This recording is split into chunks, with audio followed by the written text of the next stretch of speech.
Hey everybody, this is Kevin and welcome back to the next build video in our Estes K series of model rockets. Today we're going to be highlighting the K-2 Astron Mark. This is a significantly improved design upon the original A1 Scout that we built last time. The K-2 actually has some sort of mechanical recovery device. If you remember, the K1 was a tumble recovery. But this is a streamer recovery, so it's actually going to utilize the ejection charge of the motor to eject some sort of recovery unit, which in this case will be a streamer. It's based on a BT30, which is a little bit different body size than our typical 20s or 30s. But this rocket was designed in 1961. It was in production until 1971, and it was designed by G. Harry Stine. And it's a very straightforward and simple rocket, but we're going to do our best to emulate it as it was in its original day. Very simple paint job as well. So let's go ahead and turn the camera around. We'll get the rocket opened up and begin building the K-2 Astron Mark. Okay, as I mentioned, it is a very straightforward rocket. It's basically a nose cone, a body, and 3 fins. What do they usually say? 3 fins, a body, and nose cone? There you go. So let's go ahead and get this package opened. Again, this is a cloned model that I created. This is by no means an original kit. Probably couldn't afford an original kit at this point, if you can even find one. That's the next trick.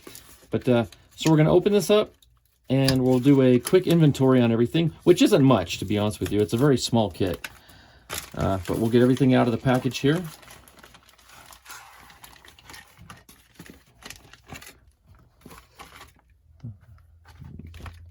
We'll leave the face card in there for now. We'll just set that aside. So here's all the goodies that go with it.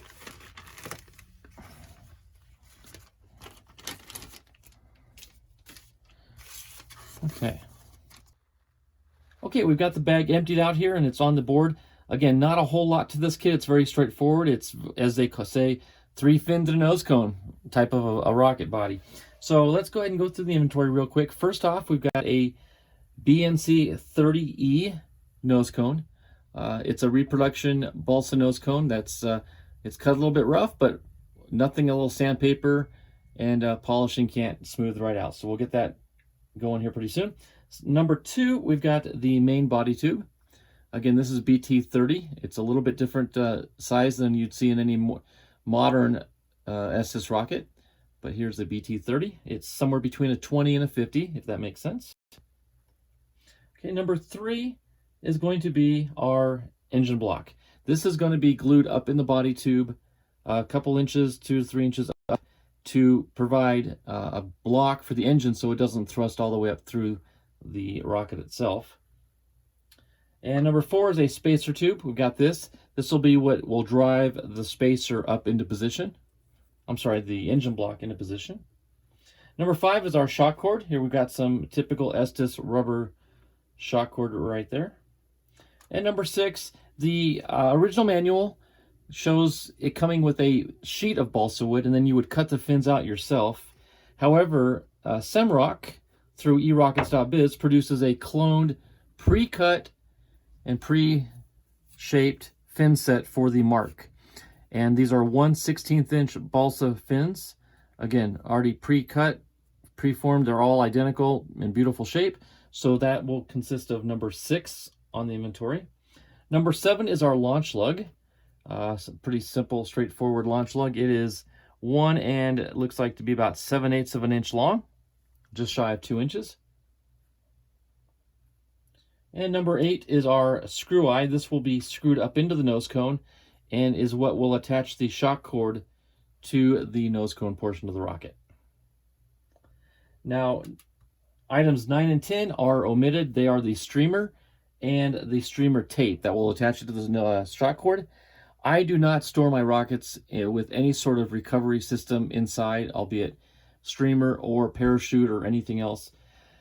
So I did not provide that in the clone kit that I made here. So we're just going to omit that completely, but we'll build it up as stock as is. So with that, let's go ahead and clear the stuff off the board, and we'll get right into the building of the Astron Mark K-2. Okay, step one is very straightforward. What they call for is taking your nose cone and your body tube and just basically doing a test fit, just to make sure everything fits nice and snug, not too tight, but enough where the nose cone won't fall out on its own, but it's smooth enough where the ejection charge can blow it out. And that's bone stock right there. I didn't even touch a thing. But if I needed to, I could do some sanding on the shoulder to get that to fit appropriately. And that is a perfectly formed nose cone. I'm very thrilled and pleased with that. So so that's good to go. We'll go ahead and sit this aside to prevent any damage to it. And the next thing we want to do is install our engine block. I've got the engine block and our spacer tube. And what I want to do is just take some wood glue. And I'm going to apply the glue to a Q-tip. And I'm just going to run the Q-tip down the same length, basically as far as I could reach it. And that'll match the end of where the spacer is going to go. And I'll just wrap it around and then we'll install the block from there. So let's get some glue on our Q-tip. And you can be generous with this. Don't be frugal, because if the wetter it is, actually the better, because then that acts as a lubricant and it doesn't seize up on you quite as quickly. Let's do another coat.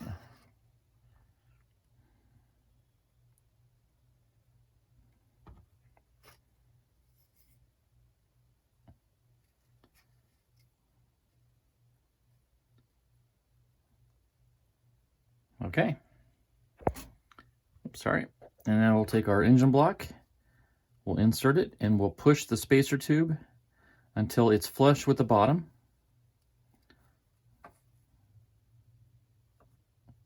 And then lift it right out, just like that. Okay, we're gonna let that sit and dry for a little bit. And once it's set, we will come back and work on our shock cord install. Okay, now that the engine spacer is completely dried, you can feel it stopping in there. It's time to go ahead and glue in our shock cord. Now this is a little bit different technique. I'll be honest with you, it's a technique I've never done myself, but we need to cut out a slot and insert this through the side of the body.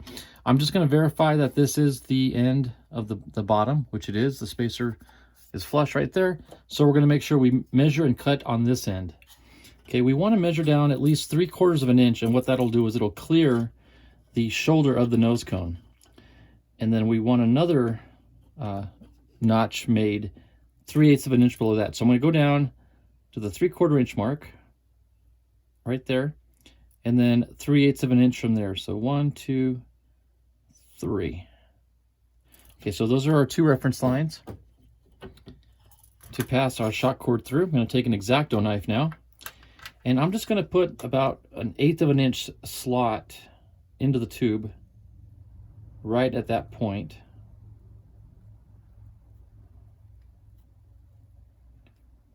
Okay, and then we'll do the same thing down here.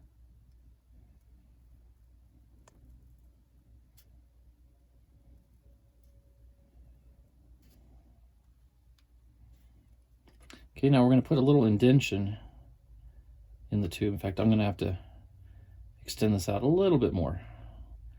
We're looking at more like 1/4 inch to maybe 5/16. Okay, and we want to press that inward, which, as they say, is easier said than done.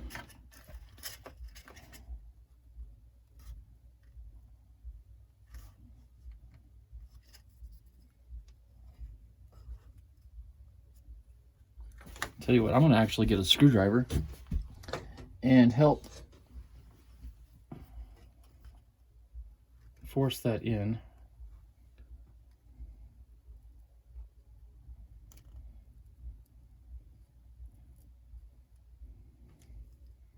That might be enough. Let's see if I can pass this through.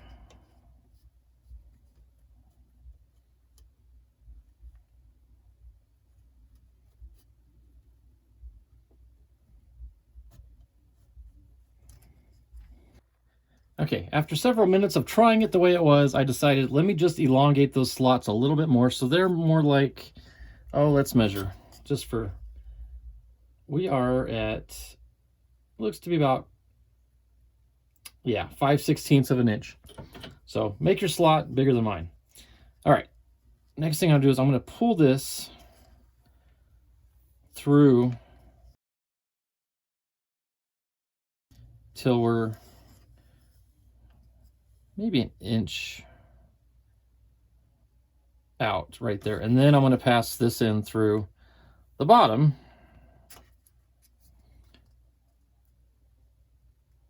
This should be a lot easier.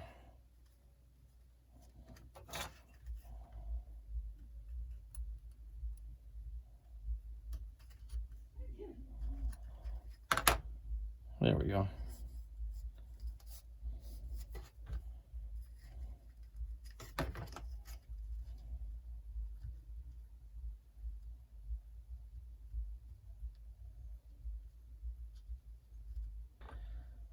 Let's see it.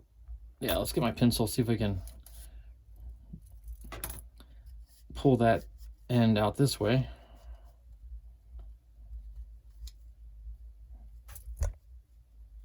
There we go. Whew. All right. There we go. Now we're pulling it through the slot. And we got it flush. All right. I'm going to pull it back out just a tad. I'm going to get my wood glue. And I'm going to put a little bit of wood glue in the bottom there. And in the slots. There we go. And we're going to pull that down. Oh, of course, it slid right out. Probably because the paper towel or the glue gave it a little bit of lubricant. All right, let's. I really thought this would be a lot easier. Now it's starting to tack up on me.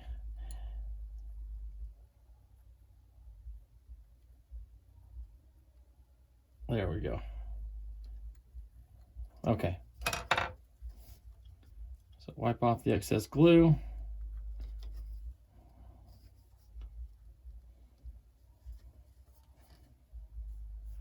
There we go. And it's okay if it looks ugly because we're going to cover this with filler anyway. But we still want it nice and clean as we can get it initially. So there we go. That was the easiest, hardest job I've ever had. All right, we're going to let this set up and dry completely. Okay, leaving the tube to dry overnight. The shock cord is permanently mounted. I did go ahead and wad up the rubber shock cord and just stuff it in the tube so it's out of the way. But now we want to fill in this hole that we created with that slot.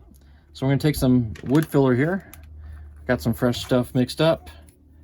And I'm just going to take a popsicle stick and just going to lay it over the spot. And I'm going to build it up a little bit higher than the tube. That gives me something to sand down too.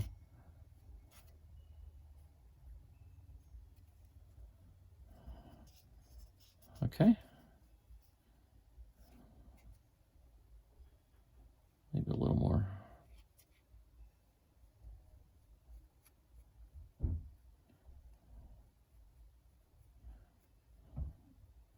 Okay, I'm gonna let that set and dry up, and we'll do a good sand job on it. And then later on I'll show you how I'm going to fill in those spiral grooves. You can use the wood putty if that's your choice. I prefer using primer. In fact, these are very, very low cut grooves, so that may not take many coats of primer to do. But anyway, we'll come back and do that after we get this sanded back down, flush with the body. Okay, while we've got the body filler drying in the body tube, I'm going to go ahead and prepare my fins. Now, if you've seen any of my previous videos, you know that I'm a big fan of sheeting my fins with 0.010 inch thick polystyrene sheets. I mean, this stuff is thin as paper practically. I mean, it is definitely thinner than cardstock, but the thickness it adds to the fins is negligible, but the strength and smooth surfaces it creates is more than worth the effort. So What I've done is I've gone ahead and cut out a couple of strips here, 1.5 inch wide by, oh, what is it, 8 inches long. And I can easily fit the 3 fins on here, just like that. So what I'm going to do is I'm going to go outside, and I'll do this off camera, but I'm going to spray down the sheet with some 3M Super 77 Super Strength spray adhesive. Stuff works really good. And I'm going to glue that down. I'll come back in, I'll show you how I cut these out, and then I'll do the other surface.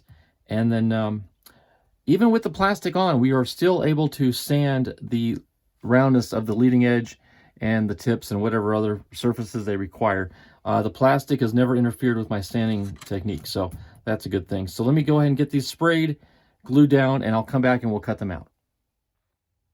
Okay, I just came in from having sprayed the plastic sheet here. So I'm just going to transpose these over onto this that's already been covered with the adhesive. So we'll just take one fin, do a little blow off, just make sure there's no dust or lingering debris on it. And we'll just go ahead and drop it into place.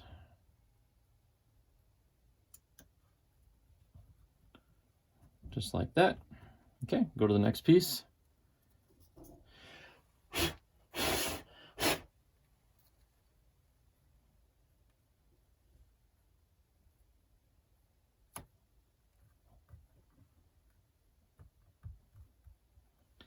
And our final piece.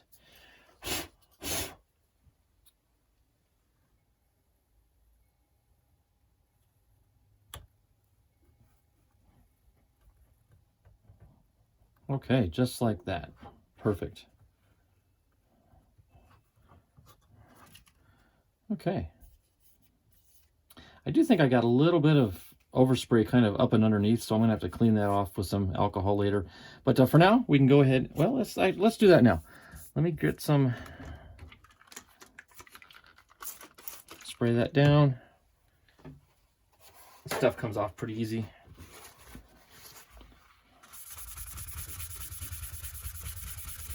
Plus, this will help adhere the wood to the plastic.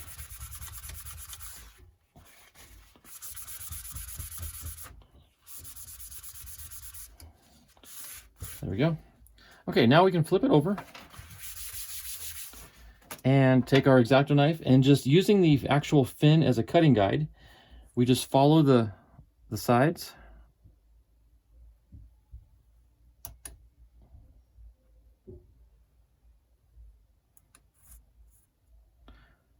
I'll do one here. I can do the remainder off camera.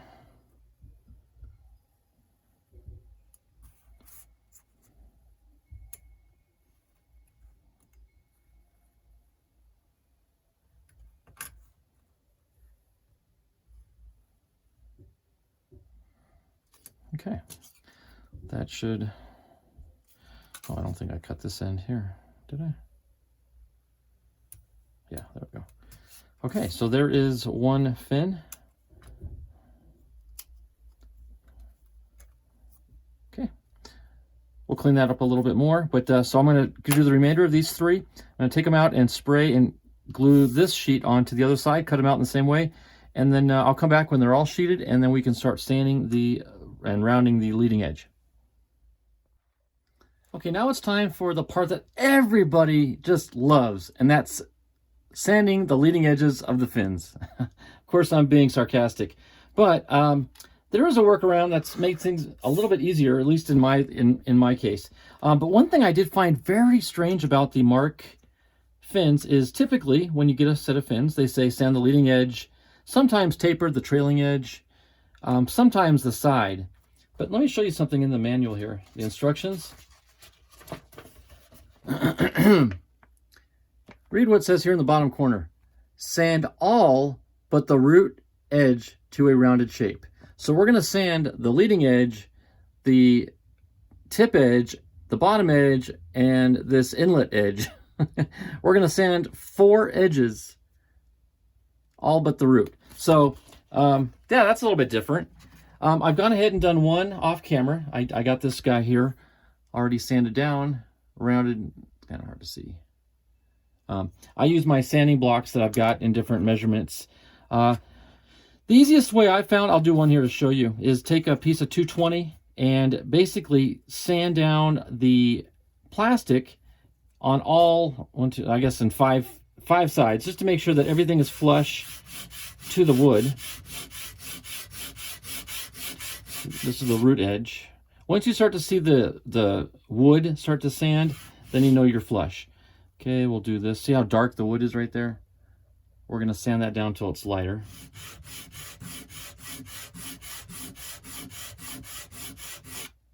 Okay, we'll do the bottom.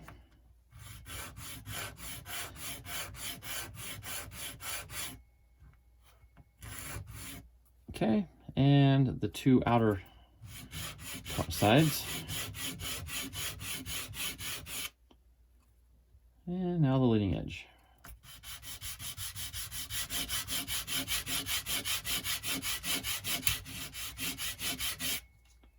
There we go. Okay, now we can start the leading edge. Let's do the leading edge of this one here. I'm going to take my 3/16 inch. I'm going to wrap the paper. This again, still 220. Make sure it's the leading edge. We're going to wrap the leading edge. And we're going to basically kind of shove it into the sanding block. And we can wrap the paper and then just work it. I kind of roll a little bit. That kind of tears off that edge that sometimes the plastic will leave.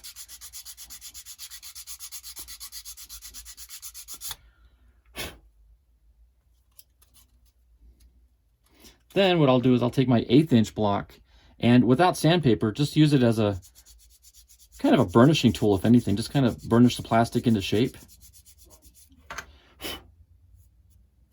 There we go. We'll do the same thing on the tip.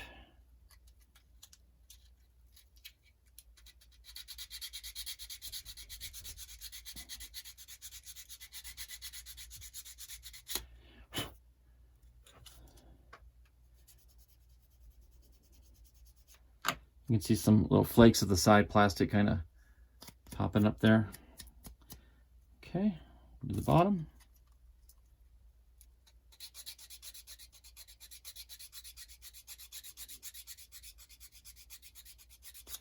And we'll do this inlet part here.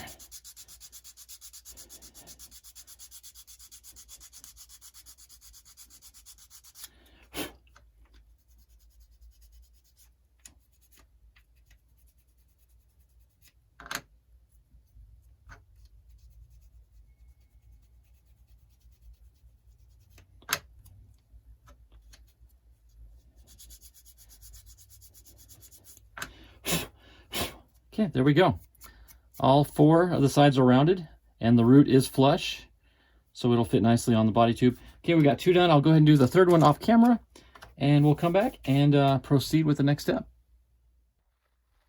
Okay, just a quick update on things. I have since sanded down the wood filler as smooth as I could get that, and then you probably noticed there's a gray tint to the tube, and that's because I did spray it down with some flat gray primer from Rust-Oleum. What I do is I spray the whole rocket down, and I immediately, with a paper towel and lacquer thinner, wipe all the primer off. And what it leaves behind is the primer in the spiral grooves. That's 2 coats, and these were pretty shallow grooves, so it didn't take a whole lot to fill in. But what I'm going to do additionally off camera now is set that primer aside, and I'm going to go to the Rust-Oleum Automotive Primer. This is the 2-in-1 filler and sandable primer. I'll go probably 2 to 3 coats of this on the tube and just sand it down. I'm not going to wipe it off with lacquer thinner. I want this to stick. Sand it down and just keep going until it's like glass. And eventually, hopefully, that whole little area right there will vanish. But once we get that down like glass, then we can start gluing the fins on and the launch slug and pretty much wrap up this build. It's going pretty quick. So I'm going to, again, do this off camera. We'll come back and I'll show you what this looks like when it's fully sanded and primed. Okay, now it's time to mark the body tube for the fins. As you can see, the body has been primed. In fact, it's been primed 3 times using the sandable fillable 2-in-1 primer from Rust-Oleum. I did 2 coats, sanded it down, did a 3rd coat, sanded it down, and this is what we got. I sanded with 400 grit, and was it 400 grit or 600 grit? Yes, 400 grit. And so it's smooth as glass. What few spiral lines I can see are just like shadows. I can't feel anything. And when we do finally primer and paint, it should, you know, completely block out any of those lines that exist. So what I had to do was, there is common BT30 marking guides out there to download. However, they're not quite in full alignment anymore because I did the buildup of primer. So the diameter has changed somewhat on this rocket. So I basically had to create my own. I just took a piece of paper, wrapped it around it. Let's see if I can show you here.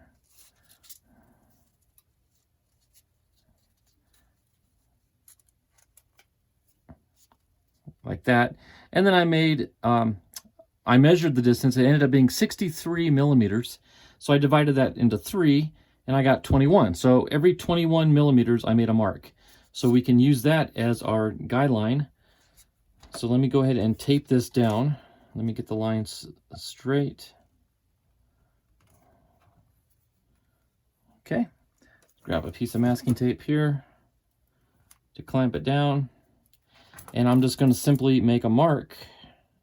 And I'm going to make more than just the down. I'm going to make the marks go up higher because we're going to sand them down once we have to sand through the primer to the body tube for better fin adhesion. So I want these lines extended further so I can identify them later. Okay, we'll make our 3 marks. There. Okay, then I'm going to take my Estes tube marking guide, and let's see, let's lay it in here.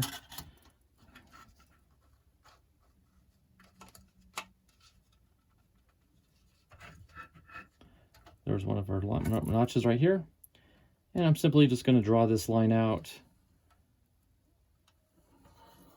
the full length of the tube.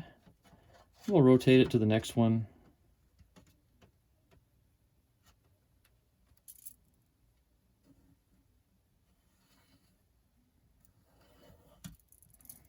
And the third and final one.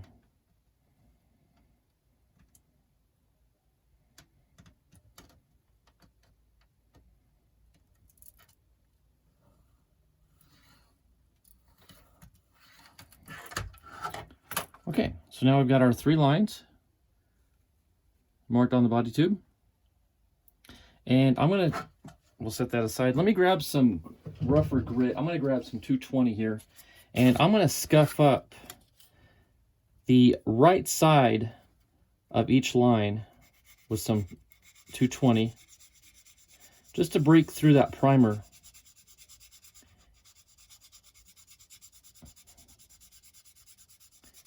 And get down to the white of the body tube.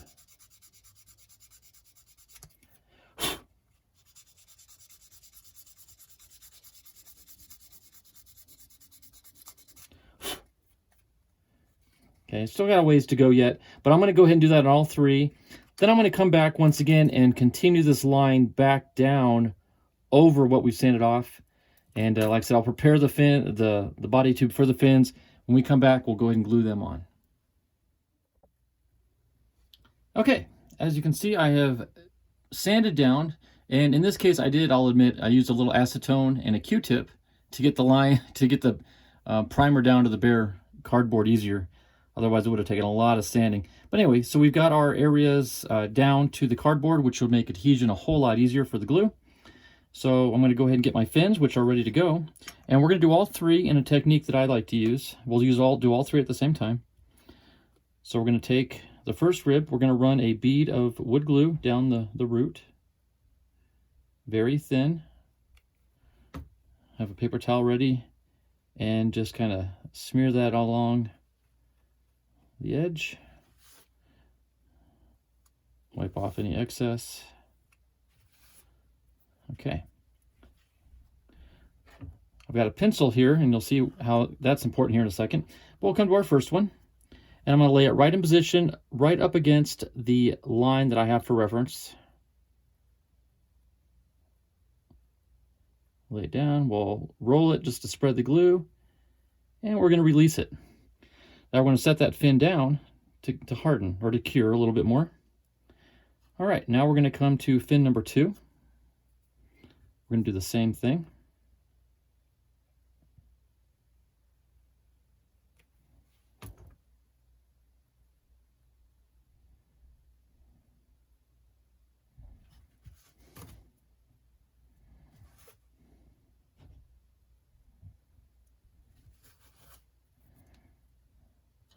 And we'll come back to the tube and we'll lay it in position as well.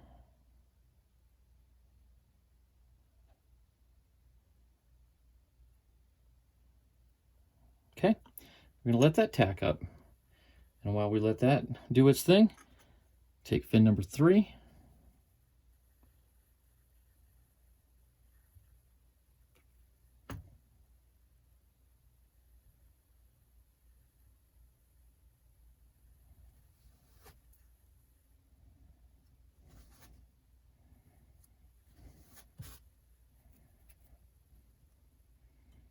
And we'll lay it in position just like the others.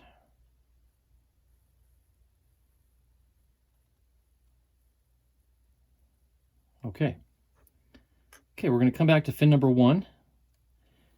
And we're going to put in position. Now this is going to be permanent. So we want to make sure our alignment is right on with that reference line. Okay, there it is. Press it into place, and this is our chance to align it both vertically with the tube and parallel with that line that we drew. Okay, looks good. Let's take a Q-tip and wipe off any excess in that joint. That'll make making our fillets down the road a lot easier.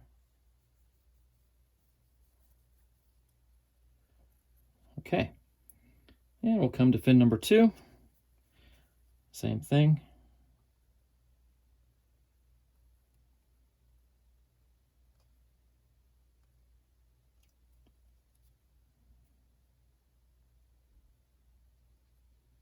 Okay, that looks good.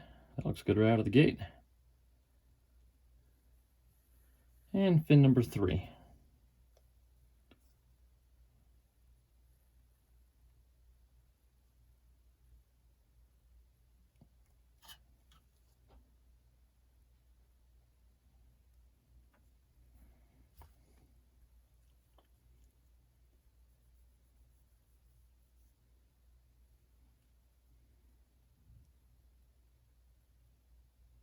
Okay, just while you've got the chance, work on the alignment. Make sure they're all in the proper position. And that looks really good. Okay, so now the hardest part of modeling is we just got to let this dry. Be patient, let it dry. Okay, the fins are cured and set up properly. Everything looks fantastic. And we're ready for our fin fillets. So incorporating one of the fillets, we are going to include the launch lug. You can see one of the ends of the launch lug has been cut with to a 45-degree angle with a single edge razor. I did that off camera. Pretty straightforward, just slice it at the right angle. I'm going to lay down all the fillets around the rocket, and then I'm going to nestle this up into the corner of one of our fillets before it dries, and that'll help hold this in position. So we're going to hold off on this till the very end, but we're going to use some quick and thick from Titebond. And it's very simple. We're just going to draw a line down the seam and then drag it with our finger and then wipe our finger off, and just do that 6 times, and we'll be good to go. So let's go ahead and begin.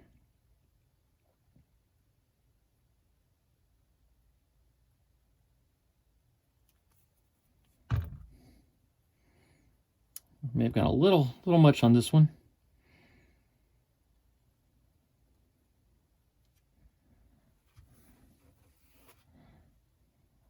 Nice. Okay, we'll do this side. You may notice I pulled the first fillet forward to help kind of round off that front edge a little bit. That'll pay dividends down the road.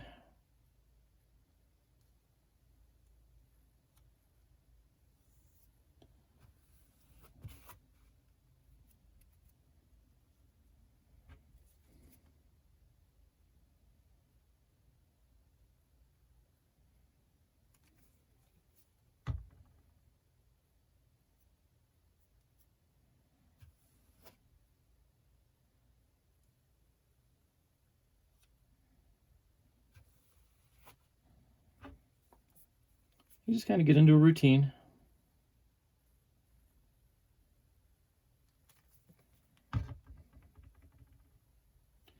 And you might notice I still have my masking tape in the aft end of the rocket here, just to keep any paint, glues, anything out of the inside of the tube that would interfere with the motor installation, and just to keep things nice and tidy. But that'll come off, obviously, when we finish painting. Okay, this is going to be the final side for the launch lug, so I'm going to hold off on that piece, on that seam line, until we get this one. This will be number 5.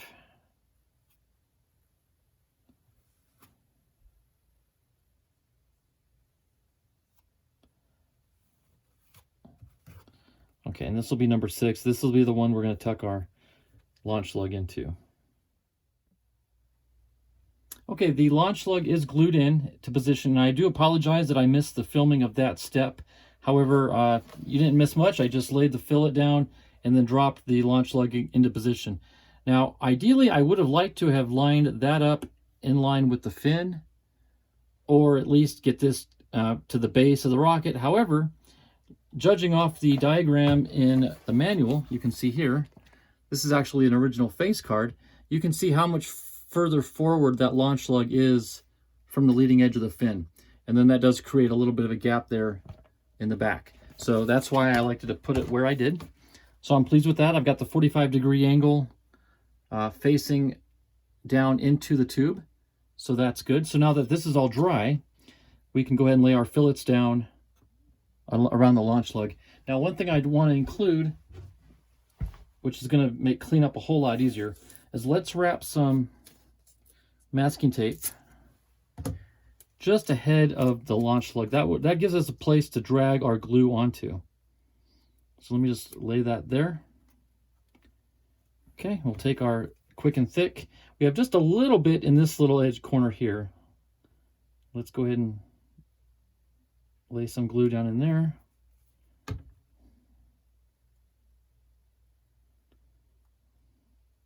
Okay. Notice I'm just dragging it forward up onto our tape.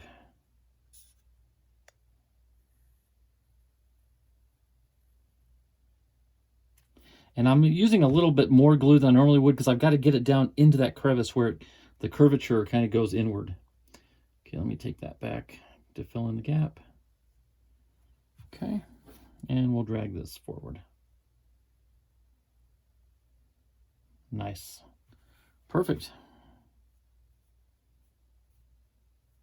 Okay, now we can remove the tape, and that leaves us a nice clean line on the front. Now you can still take a Q-tip and kind of work on the edge a little bit, clean up any excess if you want. Just a little bit there. Okay, everything looks good. Gonna lay that back in our cradle to dry, and I guess the next step will actually be working on our nose cone. Okay, as I mentioned earlier, we're going to get to the nose cone here pretty soon, and I've gone ahead and taped off the shoulder. We're not going to touch that at all with paint. We're just going to leave it bare balsa. And I did some, I don't want to call it rough sanding because we smoothed it out, but we took some 400 here, and I just took some of the chunkier layers off. It wasn't the best condition out of the pack, but no dents or dings, which is good. It's just a little bit rough. So we smoothed things out a little bit more with the 400. I'm going to take it out, put some primer on it, and then let that embed itself into the balsa, and then we'll start wet sanding and sanding that down till it's like, glass, and then it'll be ready for its final primer and base coat. So I'm going to start working on the nose cone next.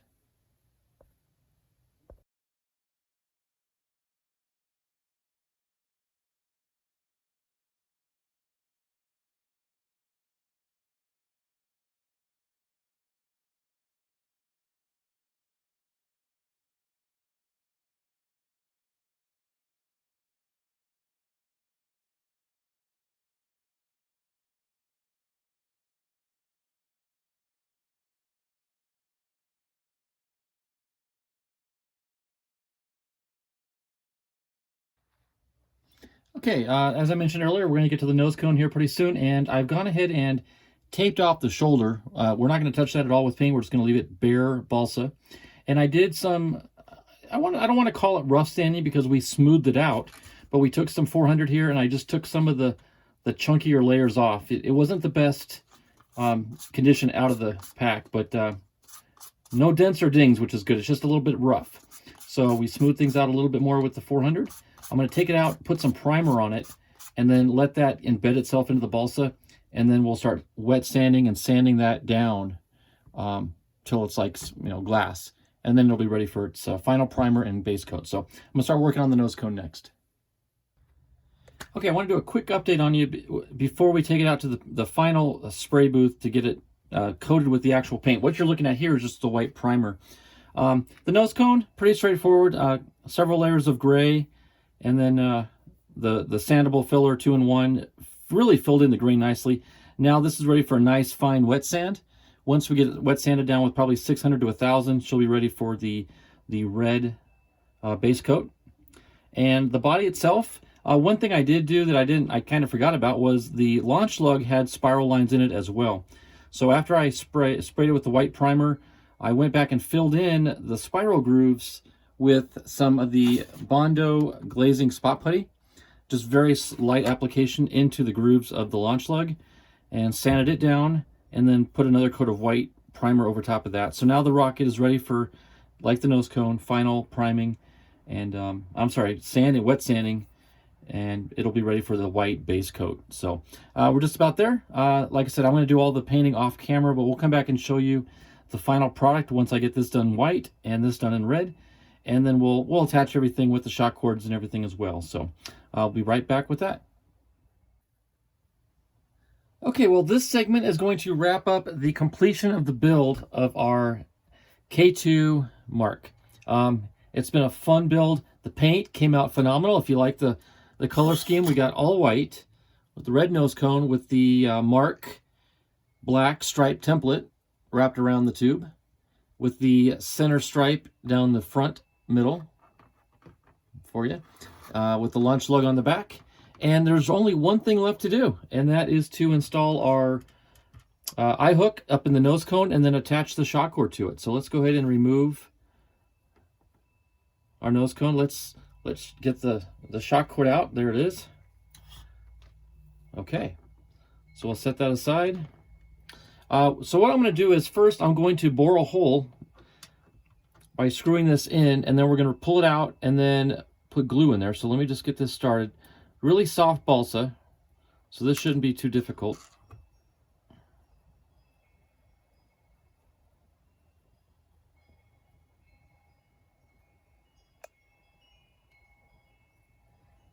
There we go.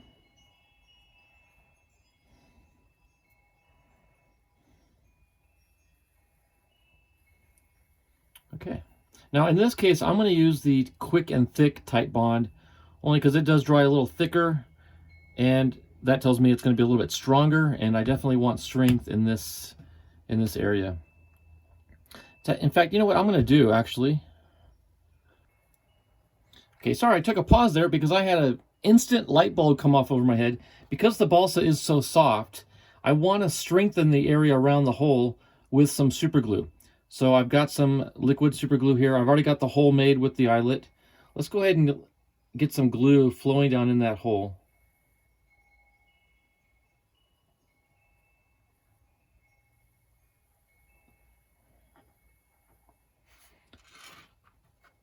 And we can, let's see if I actually, yeah, we'll wait till that dries. But then once this hardens up the wood, then we'll put the quick and thick in there and permanently mount the eyelet into the balsa. So we're gonna let that sit up and dry for a bit. Okay, the CA has had time to harden up. So now I'm going to inject some wood glue down into that hole.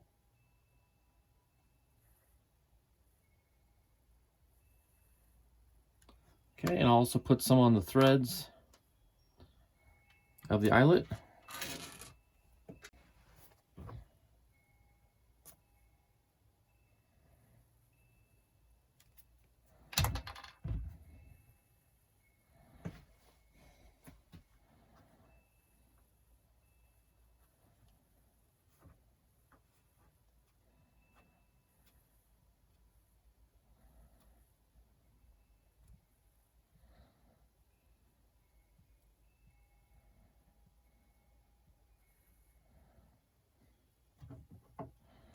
Okay, and we'll kind of make a little bit of a fillet around the eyelet with the Q-tip.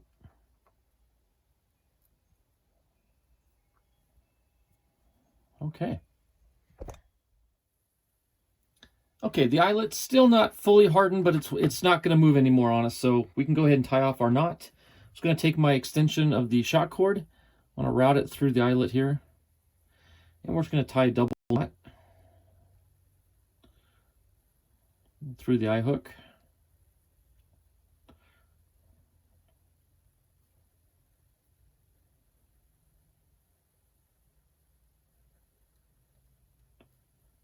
Just like that.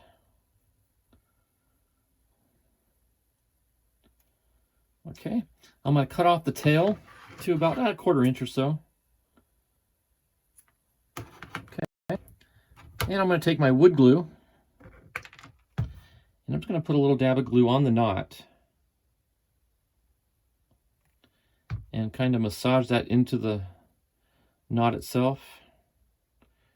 This should help it from ever wanting to untie, just like that. Okay, with that knot secure, the shock cord is attached, we're done. Again, I'm not going to do the streamer or parachute or whatever recovery you decide to do, but I highly encourage you not to store the recovery device inside the tube, because it can get stuck over time and just not work out too well. But anyway, so that's going to wrap up this build of the Estes Astron K-2 Mark. And upcoming next, we've got the Mark II, which is very similar but very different. You'll see what that's all about. So there you have it, the K-2 Mark. Thanks everybody for watching. God bless, and we'll see you in the next one.